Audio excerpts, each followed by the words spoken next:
estamos mais contentes do que nunca, porque sabemos que Deus, Ele é fiel para nos abençoar grandemente. E sem mais delongas, né, já aproveitando aqui o gancho que foi dado aqui do assunto de uma coisa é você dar o seu filho para Deus. Agora outra coisa é Deus dar o seu filho aos pecadores, que são gente da pior espécie. A Bíblia diz que aquele que nem mesmo o seu próprio filho poupou, antes entregou por todos nós. Como não nos dará também com ele todas as coisas? Então esse assunto aí já é um assunto de oração, né? Porque se Deus ele deu o seu filho pelas pessoas que não tinha nada com ele, mas ele deu, porque ele queria que as pessoas tivessem essa oportunidade, né?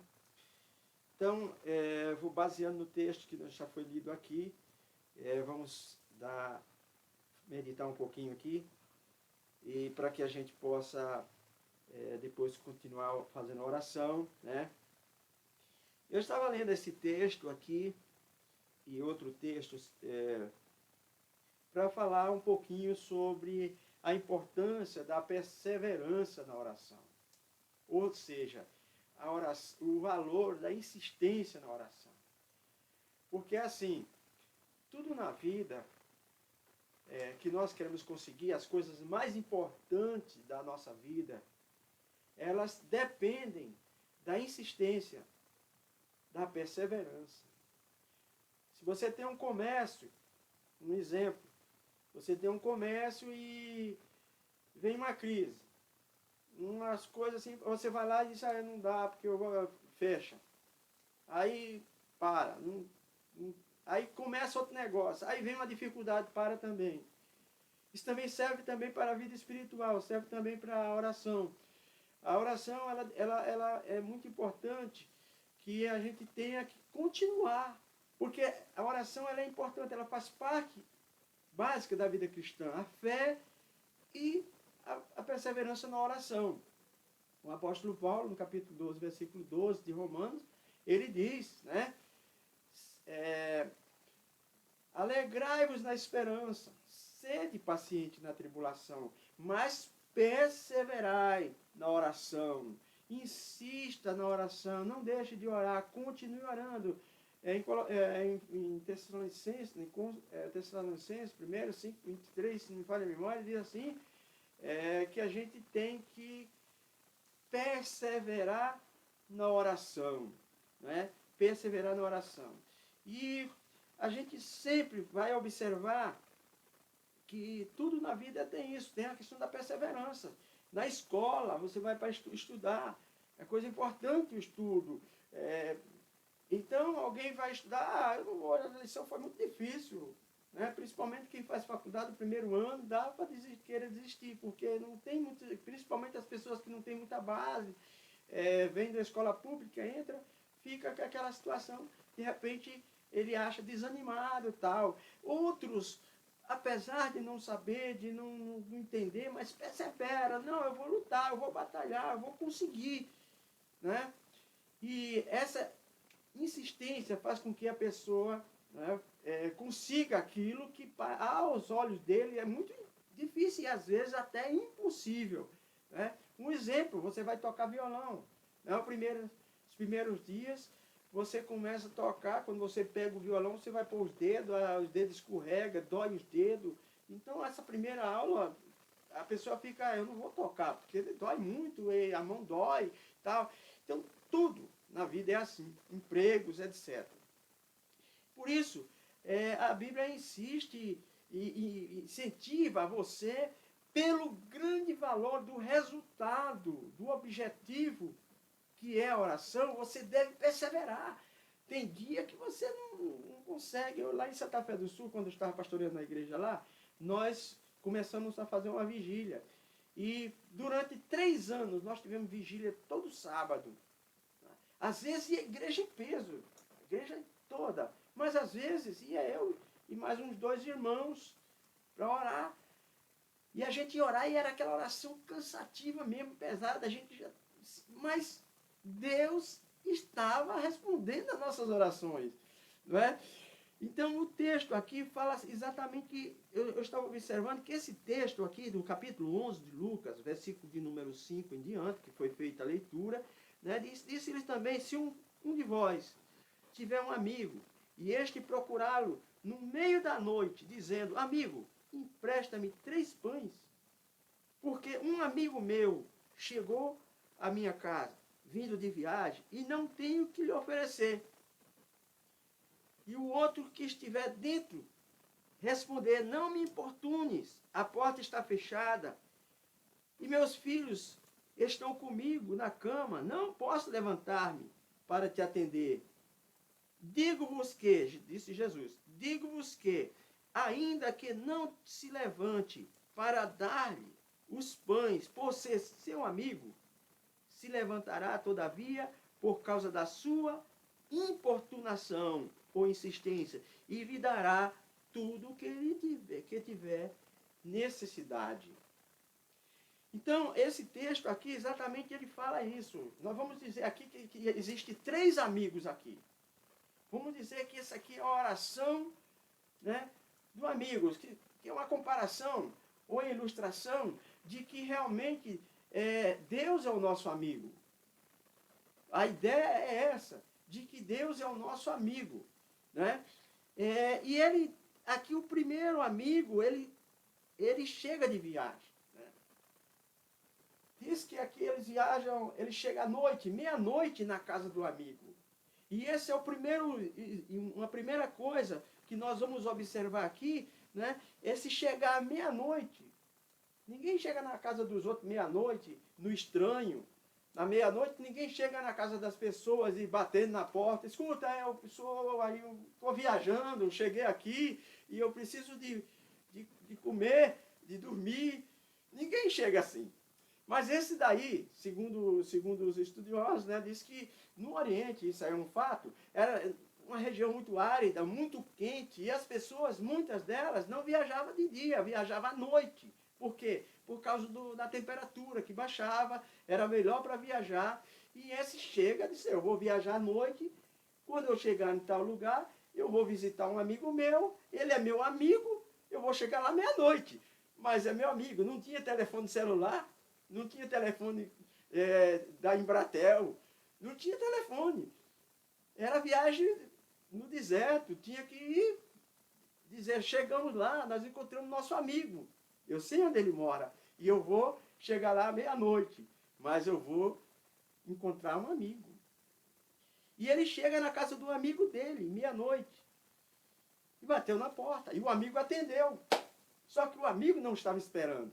Isso aqui é uma narrativa do texto, né? Do próprio texto que a gente lê. Chegando ali, o amigo disse, puxa, você chegou numa hora ruim, rapaz. Chegou numa hora difícil, eu não tenho nada aqui. Mas aí entra em cena o quê? O terceiro amigo, ele disse, mas eu tenho um amigo, não é só você. Eu tenho outro amigo, né? Era um amigo que estava necessitando e o outro amigo que ele sabia que tinha condição. E o que é que ele faz? Ele vai para um amigo, o terceiro amigo que seria, no caso dele, o segundo. Ele vai na casa desse amigo que tem o suprimento, tem condições, e ele diz, eu vou lá no meu amigo, porque o meu amigo ele tem pão. Ele tem pão, ele tem alguma coisa, e eu vou lá, vou pedir para ele. Mas, meia-noite, ele falou, vou também, porque lá ele é meu amigo. Então eu vou porque ele é meu amigo. E ele foi. Sabia que o amigo estava deitado, estava dormindo talvez, com a sua família, e nos diz a palavra de Deus aqui, que esse amigo, por ser amigo, ele vai até a casa do seu amigo. E chega lá e bate na porta do seu amigo. E aqui está dizendo, né? Que ele chegou e avisou para ele, olha amigo, eu estou te importunando essa hora porque eu tenho um amigo que está de viagem, chegou na minha casa e eu não tenho nada de comida para lhe oferecer. Mas, como você é meu amigo, né, eu preciso que você me ajude a atender o meu amigo também. E aí o que diz a palavra de Deus aqui, segundo aqui essa ilustração de Jesus, essa parábola, né? Diz que ele estava dentro da sua casa. E ele estava deitado já. Ele estava ali junto com a sua família. E ele disse, olha amigo, puxa vida, eu estou já dentro da minha casa. Eu não queria que você me importunasse. Né? Porque a porta já está fechada. Meus filhos estão comigo na cama. Não posso levantar para te atender. E é muito normal isso, né? As pessoas mais simples, elas são muito mais ligeiras, né? As pessoas são simples, elas são acostumadas a sofrer. Então, quando você bate na porta, alguém, quem é? Já grita lá de dentro, quem é? Pulando, oh, rapaz, tal, aí já fica tudo mais fácil. Mas, de acordo com a interpretação e entendimento desse texto, aquele amigo era um amigo mais sofisticado, ele já tinha uma condição melhor e tal, ele tinha todo um protocolo, né, de horário, de dormir e tal, e geralmente é assim, normalmente quando alguém bate na sua porta por causa para precisar de alguma coisa, geralmente dá uma preguiça de atender, não é? Quando alguém bate na sua porta e fala, eu trouxe um presente para você, aí a porta já se abre, o cara pula da cama, oh, rapaz, que maravilha você está aqui, aquela felicidade toda. Geralmente as pessoas, elas têm essa tendência a querer ser mais ligeiro nas coisas que lhe interessam. Bom, se é assim, você vai aprender a entender o seguinte, que você e eu, nós devemos ser mais ligeiros e animados para orar também. Sabe por quê? Porque é do nosso interesse. Tem gente que pensa que a oração é do interesse de Deus. Tem gente que fala assim, se eu não orar, o problema é de Deus, não é meu. Gente, pare com isso. Se ora, se pede a Deus, porque Deus é aquele que está tendo toda a condição de nos atender e nos dar. Ele é nosso amigo. Não é? Agora, nós não podemos ser abusivos. O problema de muitas pessoas é que são abusivas com Deus. Ou seja, elas querem, tipo assim, tudo ele quer colocar a culpa em Deus. Essa é uma maneira de você fazer a diferença entre amigos e amigos. Né? Deus é um amigo, mas ele não é, como diz o povo do Nordeste, chama parceiro, né? Parceiro. Minha mãe dizia assim, eu não sou seu parceiro. Ou seja, para nós, o paulista, é parceiro. Né? Parceiro é aquele camarada que você fala, olha meu amigo, tá legal com você aí, tá, vamos lá comigo fazer isso, fazer aquilo. Você fica com ele como se fosse um objeto pessoal e vamos para lá, vamos para cá e tal. Isso aí não é bem uma parceria, mas é uma espécie de liberdade, ou libertinagem que você pode ter com a pessoa. Só que Deus, ele é Deus. Ele é Deus. Quando nós dirigimos a Deus, nós temos que ter uma reverência, não é? E ele nos considera como amigo, ele nos considera como amigo. Mas isso é a bondade dele. Mas nós não podemos dizer, porque ele é meu amigo, eu posso fazer o que acontecer e tal, e coisa. Não, pare com isso. Entenda que você é um privilegiado de ter um amigo que tem condições de te ajudar. E na hora que você precisa, muitas vezes, aqui no caso do rapaz, ele foi lá, um amigo sabia que ele não tinha para quem apelar, mas aquele amigo estava lá, era de madrugada, era uma hora inconveniente, mas ele estava lá. Era uma esperança que ele tinha aquela esperança de chegar lá e dizer, não, eu vou atender meu amigo através do meu amigo. Né? E nós podemos fazer isso. Eu posso garantir para vocês que nós estamos falando essas palavras para você por causa do nosso amigo. Ele é nosso amigo e é seu amigo. E nós somos amigos. Então é esse relacionamento que aqui está mostrando. Exatamente o relacionamento da oração. Né? Não é porque nós temos que nos martirizar. Não, é uma coisa importante a oração. O que eu preciso de Deus é importante para mim. Né? Deus acha que o que Ele tem para mim é importante para mim. Então aqui nós encontramos exatamente isso, o amigo que chega meia-noite, o amigo que vai importunar outro de madrugada, porque é seu amigo. Mas o lado de instrução dessa palavra é exatamente a questão da insistência, da perseverança.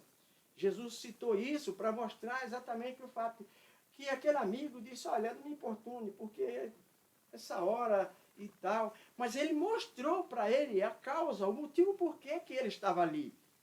Né? E ele insistiu. Aqui nos diz que ele insistiu.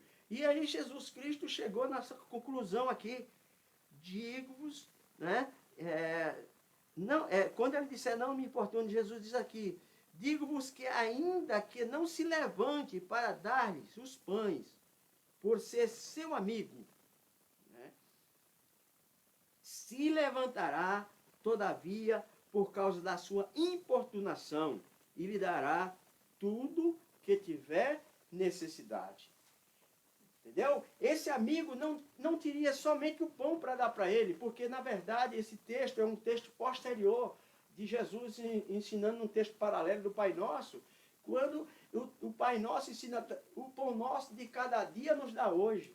Ele está falando sobre o pão, aqui está falando sobre a necessidade básica da vida. Olha, quantos de nós, muitas vezes, estão pedindo coisas grandes para Deus, e esse daí, ele não tinha o pão em casa para atender o amigo dele. Não é? Não é novidade as pessoas pobres passar dificuldade de alimentação. Né? Quantas pessoas seriam felizes, dissessem, eu seria feliz se eu tivesse um armário cheio de feijão, arroz e tantas coisas, e uma misturinha para comer, eu seria a pessoa mais feliz do mundo. E muitas vezes as pessoas que têm essas coisas são infelizes. Por quê? Porque elas não dão valor. Não dão valor. Sabe? Então, quando você ora a Deus, quando você é abençoado, você tem o que comer, você tem onde morar, você tem saúde, você tem filhos, você tem família. Quantas pessoas não têm família? Quantos que estão aí jogados na rua? E estão sonhando em ter aquilo que você tem. E aqui nós vamos observar que não é só isso, não é só o pão que Deus tem para dar. E aqui está dizendo que ele se levantaria, né? E ele daria não só o pão, mas qualquer coisa que ele necessitasse por causa da insistência dele. Então, o que nós vamos aprender? A importância aqui é de que nós precisamos de orar. Eu sempre falo, crente precisa de orar, de oração. Quem precisa de oração? Eu preciso de oração. Você precisa de oração. E nós também precisamos de orar. As duas coisas. Por quê? Porque é importante você que sabe a sua necessidade. E as necessidades são muitas. Não é só porque você, eu estou doente. Você não só está doente. Às vezes você está também com outros problemas. Às vezes não é uma doença, mas às vezes é uma enfermidade. Né? Que alguém diz assim, qual é a diferença de enfermidade para doença? Doença é aquilo que dói. É a diferença. Né? Toda doença é uma enfermidade, mas nem toda enfermidade é uma doença. Então, é essa a diferença. Por isso que é até fácil de entender, quando você vai falar assim, os enfermos e doentes, vamos orar pelos doentes e os enfermos. Então, tem essa diferença. A pessoa está doente de quê? O salmista Davi disse que ele estava enfermo. Ele fez um monte de pensamento, fez um monte de questionamento, depois eu descobri que isso era a enfermidade da minha alma. Então, o que era a enfermidade? A enfermidade é aquilo que, às vezes, dentro de você está doente espiritual, doente psicologicamente, né? Doente no sentido espiritual, quando a pessoa realmente ele perde a convicção, a certeza, a esperança, ele perde a confiança em Deus. Às vezes ele fica no mundo aí como se Deus não existisse, a vida é cabisbaixo, tudo que ele vai fazer, ele fala, não vai dar certo, tudo isso aí. Ora, se você tem realmente uma saúde espiritual, com certeza você vai estar sempre de bom ânimo. Mesmo nos dias difíceis, você vai dizer assim, olha, sabe uma coisa? Eu vou me animar porque eu tenho um amigo. Eu não tenho pão, mas eu tenho um amigo que ele tem. Ainda que ele não esteja despertando para mim, porque a culpa não é dele, ele está dormindo. Em outra linguagem, né, numa ilustração, mas eu também estava dormindo, mas acordei pela necessidade que eu estou sentindo. Mas eu sei que tem alguém, então o que você vai fazer? Você vai bater na porta desse amigo. Isso simboliza você se despertar, e procurar a presença de Deus, porque ele não está disposto somente na sua perseverança, ele não está disposto apenas a te dar o pão de cada dia, mas diz que ele não só fará isso, mas ele lhe dará tudo que tiver necessidade. Qual que é a sua necessidade? Você vai dizer, eu nem posso enumerar, porque são muitas. Eu tenho muitas necessidades, mas eu sei que o que está faltando, muitas vezes, é de eu estar insistindo. Né? A Bíblia fala disso. Batei e abri-se-vos-á. Né? E assim é o que deixo para você esta palavra, que realmente você possa dentro de você sarar e dizer, eu tenho um amigo aí. Vou bater na porta dele. Pode ser madrugada, ou seja, pode ser um momento, madrugada aqui pode significar meia-noite, pode significar o pior horário. Né? A Bíblia diz lá, se referindo às 10 virgens, né? As 5 loucas e 5 prudentes, que à meia-noite ouviu-se um clamor. A meia-noite é aquela hora mais crítica. Né? Para eles, para aquela época, era um momento mais crucial, mais triste, mais das lutas piores. Então, a meia-noite pode ser isso. Essa viagem desse homem que vai viajando pode ser exatamente o momento que ele realmente precisava sair, ele não tinha condições de ficar, ele tinha que viajar, ele tinha que resolver os problemas dele, ele tinha que batalhar, ele tinha que lutar, ele tinha que se despertar para ir. E encontra o outro, e o outro também faz parte da mesma luta. Nós queremos dizer para você que nós fazemos parte da mesma guerra, da mesma luta. O que nós queremos é ser vencedor, e sempre haverá um Deus que tem sempre algo a te dar na tua luta, na tua dificuldade, no momento da sua angústia, nos piores momentos da sua vida. Ele está lá. É só insistir e pedir e receber, em nome do Senhor Jesus.